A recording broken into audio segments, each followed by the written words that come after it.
Bom, são dois assuntos. Primeiro vamos falar do Leonaldi, que conversou conosco. O Júlio Nascimento estava na apresentação do programa Bandeirantes Esportiva, da Rádio Bandeirantes, das 17 até 19h30. E participou da entrevista. O Leonaldi foi forjado na base do Taubaté, por isso que o Taubaté tem uma participação de 30%. Ele é de Guaratinguetá, foi para a base do Taubaté, veio para a base da Ponte e depois apareceu pelo menos a primeira visão que eu tenho do jogador naquele jogo contra o Figueirense. 2020, o campeonato terminou em 2021, o último jogo. A Ponte já estava garantida na Série B do Campeonato Brasileiro, Figueirense já rebaixado e algumas caras novas apareceram, entre elas o Leonaldi. Me encheu de encantamento, gostei demais da primeira participação dele. E aí o Gilson Kleina é quem deu efetivamente a oportunidade e ele se contundiu, passou um tempo inativo, mas agora parece que está aí projetando um grande 2022, não é isso, Júlio? Pois é, né, Batista? O Leonaldi foi um jogador muito importante no segundo turno com o Gilson Kleina, né? Um dos jogadores de maior confiança do Gilson e certamente tem um futuro projetado muito interessante. Gosto muito do nome do Leonaldi para 2022, acho que ele será uma das peças aí que vão formar o time titular do Kleina já para o Campeonato Paulista e acho importante a Ponte continuar cercando e respaldando esse contrato com o Leonaldi porque é um jogador de futuro, né? Não sei se para o mercado A ou B, né, que são os principais mercados da Europa, mas para o mercado C, para o mercado D ali, né, uma liga portuguesa, o futebol francês ou de repente um time intermediário no futebol italiano. É um jogador que encaixa nesse perfil do futebol europeu e tem as referências certas, né? O Leonaldi acompanha muito o futebol internacional, até pela idade, né? As referências do Leonaldi, até ele citou que se inspira muito no Iniesta, se inspira muito no Barcelona do Pep Guardiola. Isso é importante justamente até para abrir um caminho para ele futuramente. É um jogador de futuro, mas que desde já tem dado uma resposta interessante para a Macaca. E só um nome aí, Batista, que a gente vai discutir depois dessa questão do coordenador de futebol, o ex-volante Fabinho, que virou Fábio de Jesus no Flamengo, não está com a permanência garantida, né? Ele está como diretor, gerente scout, que é um diretor do departamento de futebol, não é um diretor de futebol. Mas ele tem um trabalho importante de scout dentro do Flamengo, não é um nome garantido, e foi volante da Ponte de 98 a 2001, ou seja, trabalhou com o Berlim, tem passagem também pela seleção francesa, fez estágio na seleção brasileira, pode ser também um dos nomes aí enquadrados dentro desse perfil que a Ponte está buscando. Bom, CH, falando aqui do Leonaldi, interessante que a gente citou lá alguns nomes, né? Eu citei Paulo Roberto Falcão, Clodoaldo, Tigrão citou o Zito. Falei, qual é o jogador que você se inspira? Iniesta. Só. É claro, evidente, pô. É a nova geração, Batista. É a nova geração e ele tem na mente aquele Barcelona do tic-tac lá, excepcional, né? E não há dúvida que o embasamento de exemplo é sensacional. Iniesta foi um dos principais jogadores dessa história recente no futebol do mundo. Mundial. Não é? Respeitado por todos. Jogava demais, não é? E jogava demais. O Leonaldi é um bom jogador. A Ponte provavelmente vai fazer dinheiro nele, né? Com toda certeza. E ontem nós descobrimos, né, nessa ótima entrevista do Lupe, que ele é forjado no aço do futsal de Pinda. Não é? O que quer dizer isso, Carlos Henrique? É só observar o jogo dele, você vai perceber o toque curto, preciso, ele gira para os dois lados com a mesma facilidade, pensamento rápido e tem outra coisa que aí tem dedo do Gilson. Porque você precisa permitir o cara de meio campo, na posição dele, que ele visite a grande área inimiga.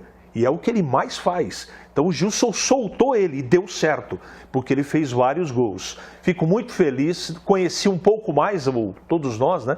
Conhecemos um pouco mais da vida do Leonaldi, que com certeza Batista, Júlio, Lupe e Gleger vai dar grandes frutos para a Ponte. Eu não sei qual é a multa rescisória, nem se o Lupe tem esta informação, mas é bom dar uma olhada nisso. Porque se ele fizer uma grande temporada, Campeonato Paulista é vitrine. E aí vem a Série B do ano que vem, dificilmente ele vai permanecer na Ponte. Eu acredito que pode acontecer com ele aquilo que aconteceu com o Abner, lateral esquerdo.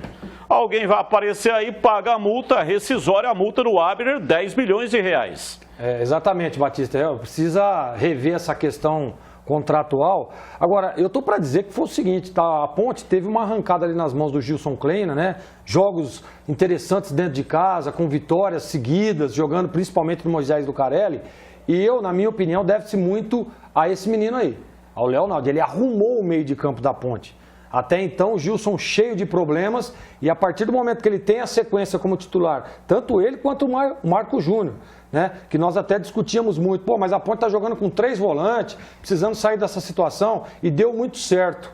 E o Leonaldo, como disse o CH agora, que gosta de visitar a área, que gosta de pisar na área, gosta de fazer gols, ele tem essa visão, né? Ele tem essa visão e o momento certo, o tempo certo de sair, usar o corredor para chegar como um homem surpresa. Por isso que fez gols aí, e gols importantes e bonitos gols, né? Na chegada, pisando na área, aproveitando ali num rebote, aproveitando de uma jogada. Então, sem dúvida nenhuma, esse menino tem muito talento.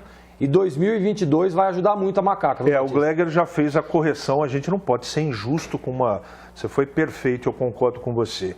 Não só o Leonaldo, né, Batista? Esse meio campo da Ponte foi arrumado com a entrada do Marco Júnior, sem nenhuma dúvida.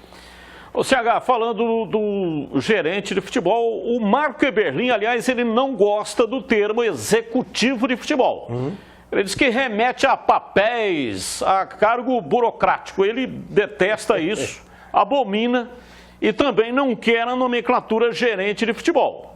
Ele quer coordenador de futebol. É isso que será o profissional chamado trabalhando na Ponte. Esses nomes citados te agradam? Desde que tenha experiência no futebol. Não adianta só ser ex-jogador e não ter nenhum contato com essa nova função que ele está criando na Ponte. Precisa ter experiência. Então, por isso que surgiu o Adrianinho, o Fabinho, caras, o Ronaldão, são ex-jogadores que já trabalharam com o futebol. Precisa acrescentar, Batista. O que a Ponte precisa é de profissionais para acrescentar, para melhorar o relacionamento, o dia a dia, o departamento de futebol. São bons nomes. Eu também gosto. Aliás, essa do Fabinho aí, que o Lupe traz agora a informação, um nome interessante, hein? O cara que vem fazendo um bom trabalho. Júlio. O Júlio, desculpe. É um cara que tem a visão de jogador, participa ativamente das contratações. Esses caras que preparam o scout, que tem esse departamento, os caras estão olhando todos os jogadores do Brasil inteiro e do mundo também, para fazer aquela peneira, né? Aquela garimpagem e para tentar trazer para o time. Então, esse nome é interessante. Mas o Adrianinho também eu gostei, viu, Batista? O Adrianinho vem fazendo um trabalho nos Estados Unidos muito legal, treinador, manager, aquele trabalho que o pessoal faz lá nos Estados Unidos, e é um nome interessante também. E eu concordo 100% com o CH. Claro que tem outros nomes aí que tem história, que participaram de conquistas na Ponte, mas o cara precisa entender daquilo que ele está fazendo. Não adianta nada você trazer o cara, contratar o cara pela amizade, né, pela história como jogador. O cara precisa estar ativamente participando nesse novo departamento que é aí o coordenador de futebol, né? E a gente também precisa entender do Eberlin qual será a função desse determinado ex-jogador ou profissional. Porque ele abomina isso, aquilo. Eu não sou contrário, não. É ele que está tocando o futebol, tem que ser do jeito que ele imagina o futebol. Não há dúvida disso. Mas eu queria entender um pouco mais qual vai ser essa função desse novo pseudo-contratado.